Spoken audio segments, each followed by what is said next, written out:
लोकशाहीचा बुलंद आवाज, रिपब्लिकन वार्ता, महाराष्ट्र. जया एकादशीला पैठण येथे प्रचंड गर्दी. श्री संत एकनाथ महाराजांच्या दर्शनासाठी लाखो भाविक भक्तांनी लावली हजेरी. बातमी पैठण येथून.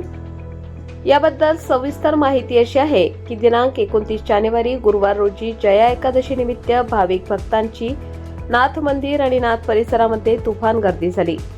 अनेक वारकरी संप्रदायाचे लहान थोर पुरुष महिला पैठण येथे श्री संत एकनाथ महाराजांच्या पावन धरणीला नतमस्तक होण्याकरिता दूर खेडोपाड्यातून तालुका जिल्ह्याबाहेरून आले होते. त्या ठिकाणी पाहणी केली असता नाथ मंदिरामागे गोदावरी नदीच्या पात्रात गंगेत पवित्र स्नान करण्यासाठी मोठ्या प्रमाणात गर्दी झालेली दिसून आली.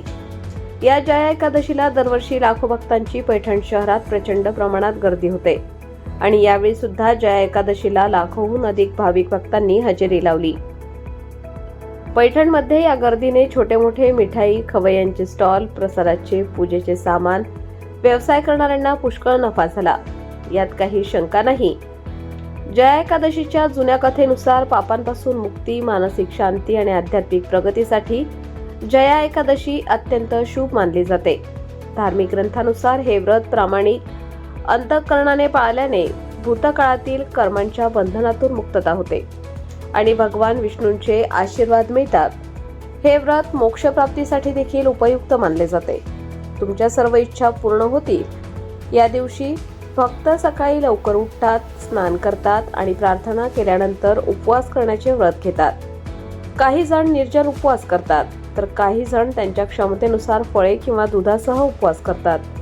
घरोघरी आणि मंदिरांमध्ये भगवान विष्णूंची पूजा, ओम नमो भगवते वासुदेवाय या मंत्राचा जप, पवित्र ग्रंथाचे वाचन आणि जया एकादशी व्रत कथा ऐकणे हे कार्यक्रम केले जातात. विष्णू मंदिरामध्ये विशेष आरत्या आणि भजन कीर्तन आयोजित केले जातात. या जया एकादशीला येणाऱ्या सर्व भाविक भक्तांना गैरसोय होऊ नये म्हणून पैठण पोलीस ठाण्याचे वरिष्ठ पोलीस निरीक्षक महादेव गोमारे यांच्या मार्गदर्शनाखाली सहाय्यक फौजदार सुधीर ओवळ, पोलीस हेड कॉन्स्टेबल माळी, दांडगे, चेडे यांनी चोख बंदोबस्त केला होता. रिपब्लिकन वार्ता महाराष्ट्र न्यूजसाठी पैठण प्रतिनिधी राहुल गिरे, छत्रपती संभाजीनगर.